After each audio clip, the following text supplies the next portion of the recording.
ఏంటి పార్టీలో ఏంటి అతను ఎంపీనా ఎమ్మెల్యేనా?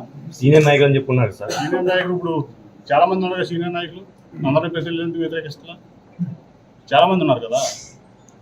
ఇప్పుడు మా రాధాకృష్ణ ఉన్నాడు 82 నుంచి సీనియర్ నాయకుడు. మరి సీనియర్ నాయకుడు ఆయన ఎందుకు ప్రిఫరెన్స్ ఇవ్వట్లా?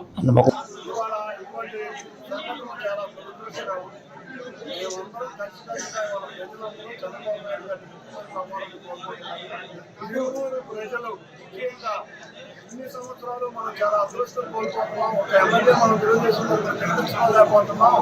ఇంకా ఎట్టి పరిస్థితుల్లో తెలుగుదేశం అభ్యర్థి గెలవాలి అందరూ కోరుకుంటున్న సమయంలో ఇటువంటి సంఘటనలు జరుగుతున్నందుకు తెలుగు ప్రజలకి, మా తెలుగుదేశం కార్యకర్తలకి, నాయకులకి ముందుగా క్షమాపణ చెప్తున్నాం. ఇటువంటి సంఘటన మళ్ళీ పునరావృతం కాకూడదని కోరుకుంటున్నాం. ఈ సంఘటనలన్నీ అధిష్టానం చూసుకుంటున్నాం. ఏంటి పార్టీలో ఏంటి అతను ఎంపీనా ఎమ్మెల్యేనా?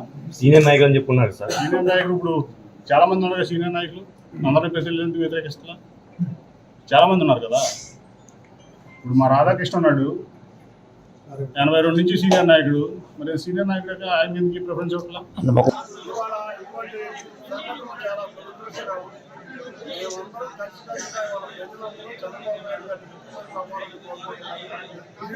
ప్రజలు ముఖ్యంగా ఇన్ని సంవత్సరాలు మనం చాలా అదృష్టం కోల్పోతున్నాం. ఒక ఎమ్మెల్యే మనం తెలుగుదేశం గెలిపించుకోలేకపోతున్నాం.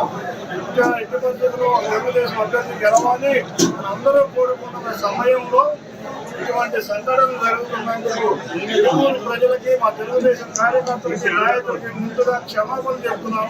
ఇటువంటి సంఘటన మళ్ళీ పునరావృతం కాకూడదని కోరుకుంటున్నాం. ఈ సంఘటనలన్నీ అధిష్టానం చూసుకుంటున్నాం.